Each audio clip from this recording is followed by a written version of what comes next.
내가 그리스도와 십자가에 못 박혔나니 이제는 내가 사는 것 아니라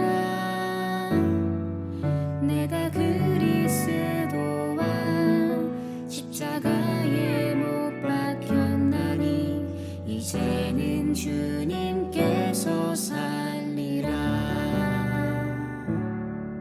나를 위하여 자신을 버리신 하나님의 아들을 믿는 믿음으로 살리 죽기까지 날 사랑하시는 하나님의 사랑으로 영원토록 주님과 함께 살리.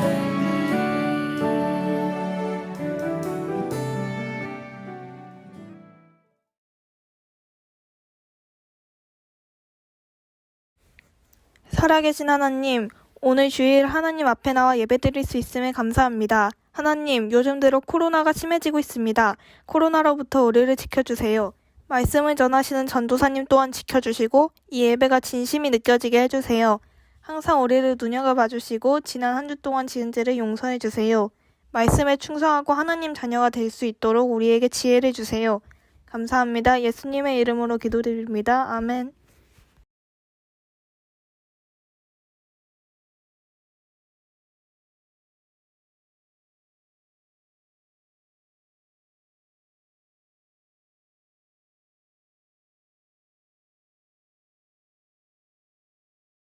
여러분 안녕하세요.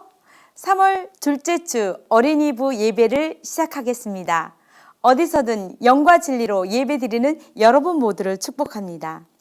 오늘 말씀은 조금 생소하겠지만 신구약 중간사입니다. 즉 구약 성경과 신약 성경의 중간 시대의 역사를 말해요.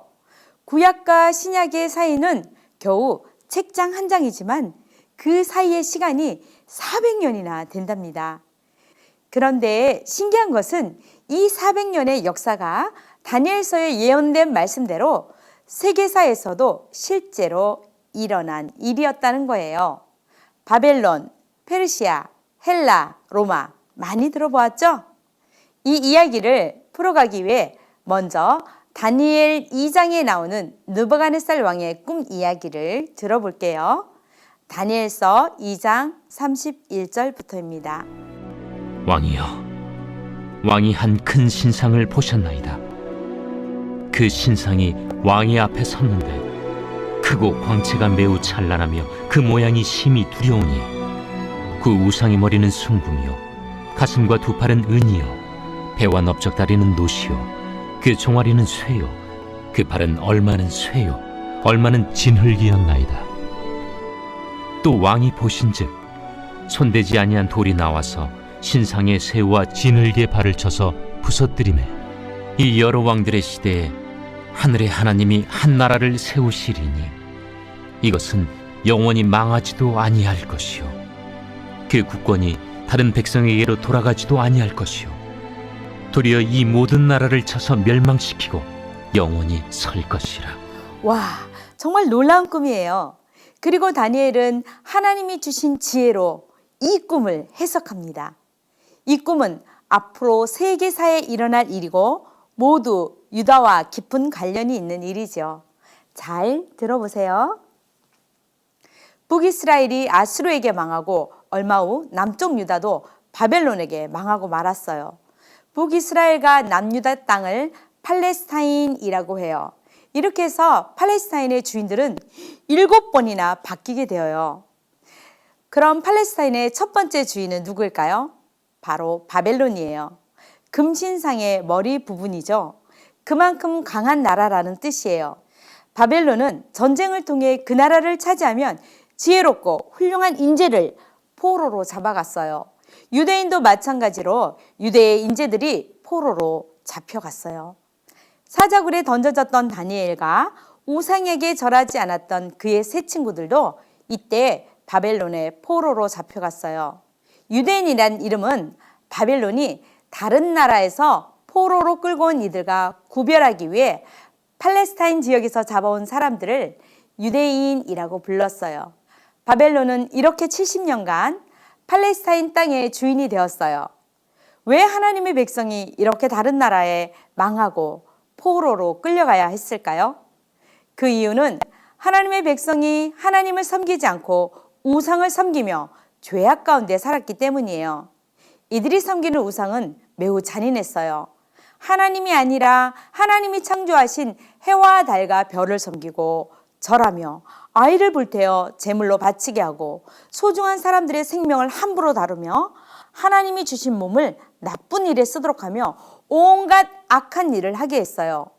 하나님은 수많은 선지자들을 보내어 회개하고 돌아오라고 기회를 주셨지만 북이스라엘과 남유다 사람들은 하나님의 손길을 거절하고 자기들 멋대로 살다가 이렇게 멸망하고 말았어요. 하나님의 마음이 얼마나 아프셨을까요? 하나님은 오늘날도 죄 가운데 살고 있는 사람들을 향해 말씀하세요. 함께 이사야 55장 7절 말씀을 읽어볼까요? 악인은 악한 길을 버리며 잘못된 생각을 바꾸고 우리 하나님 여호와께 돌아오라. 그러면 그가 불쌍히 여기시고 너그럽게 용서하실 것이다. 이사야 55장 7절 말씀. 아멘. 어떤 죄를 지었든지 하나님은 모든 죄를 용서하실 준비가 되어 있어요. 죄를 버리고 하나님께로 돌아가기만 하면 돼요. 하나님은 결코 포기하지 않고 끝까지 기다리는 분이에요. 그 후 바사라고도 부르는 페르시아가 약 200년간 유대의 주인이 되었어요. 이 바사 제국 이야기는 성벽을 건축한 느헤미야와 죽으면 죽으리라 라고 기도하여 유대인을 살린 에스더 왕비가 살던 나라예요. 그런데 이때 하나님은 유다 사람들을 자기 고향으로 돌아가도록 페르시아 왕의 마음을 움직여 주셨어요. 그래서 1차, 2차, 3차에 걸쳐 포로로 끌려갔던 유다 사람들이 예루살렘으로 돌아왔어요. 돌아온 사람들은 느헤미야, 에스라, 학개, 예수와 수룹바벨 등 훌륭한 지도자들 아래서 성벽도 세우고 성전도 세우고 성경 공부를 통해 자신들이 하나님의 선택한 백성임을 깨닫고 용기를 가지게 되었어요. 이렇게 200년이 지난 후 유다의 세 번째 주인이 등장해요. 누구일까요? 바로 헬라, 그리스예요. 그리스는 30년간 유다를 다스려요.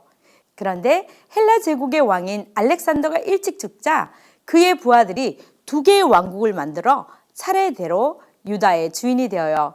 그래서 네 번째 주인은 프톨레마이오스 왕조인데 이들은 100년간 유다를 다스리게 되었어요. 그런데 이때 아주 놀라운 일이 일어났어요. 현재 성경인 70인역 성경이 이때 만들어졌어요.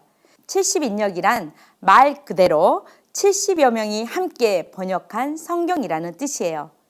히브리어로만 되었던 성경이 헬라어로 번역되면서 다른 나라 사람들도 성경을 읽을 수 있게 된 거지요. 참으로 놀랍죠? 이런 어려움 속에서도 하나님은 여전히 일하고 계셨네요. 다섯 번째 주인은 알렉산더의 또 다른 신하였던 셀라우코스 왕조로 34년간 유다를 다스려요. 그런데 이 나라는 유대인들을 너무 힘들게 해요.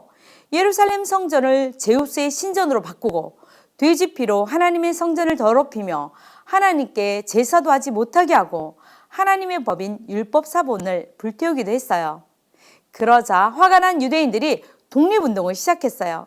우리의 살 길은 오직 성경, 오직 유대인으로 돌아가자라는 하시딤 운동이 일어나고 제사장 가문인 유다 마카비가 전쟁을 선포했어요.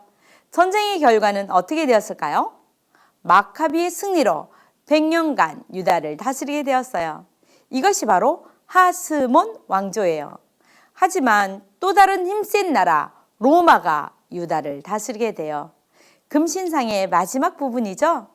로마는 무척 강한 나라가 되어 에돔 사람인 헤롯에게 유다 땅을 맡겼어요. 헤롯 왕이 유다를 다스리다 죽자 그의 세 아들들은 각기 유다를 나누어 맡아 다스리면서 온갖 나쁜 일을 행했어요. 예수님이 탄생할 즈음 로마 황제는 아구스도였는데 이때 모든 사람은 자기 고향에서 호적을 하라는 명령을 내렸어요. 그래서 요셉과 마리아도 호적하러 베들레헴으로 갔다가 마국간에서 아기 예수님을 낳게 되었어요. 다니엘이 바벨론의 느부갓네살 왕에게 해석해준 꿈 이야기는 이렇게 마무리돼요. 다니엘이 해석한 마지막에 등장하는 뜨인 돌은 바로 하나님 나라를 말하고 있어요.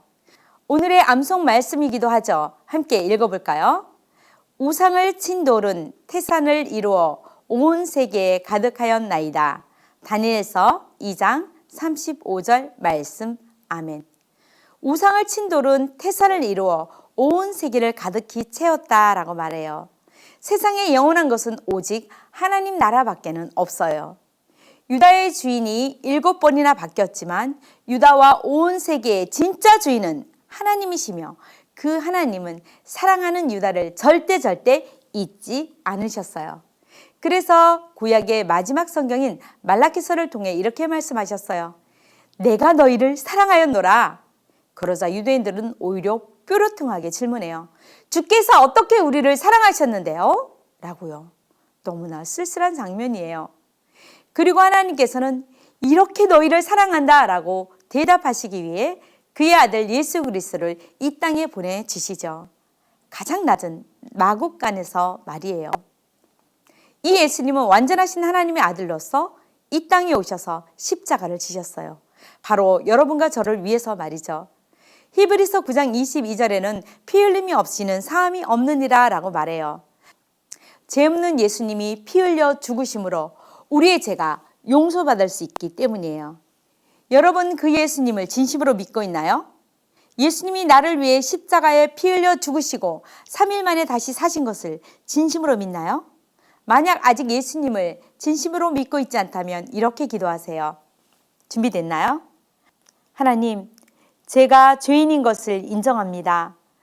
나의 죄를 예수님의 피로 깨끗이 씻어주시고 하나님의 자녀가 되게 해주세요. 예수님을 나의 마음의 주인으로 모시기 원합니다. 내 안에 오셔서 제가 옳은 일을 하며 살게 해주세요. 예수님 이름으로 기도합니다. 아멘. 진심으로 기도했나요? 그렇다면 여러분의 주인은 이제 하나님이에요. 하나님 자녀답게 살아가는 여러분 되기를 소망합니다. 그리고 아직 예수님을 알지 못하는 친구가 있다면 죄에서 구원받아 하나님의 자녀가 되도록 예배 링크를 이웃에게 전달해 주세요. 바로 손가락 선교사가 되는 거예요. 여러분 모두 현장에서 만나길 소망합니다. 기도하겠습니다.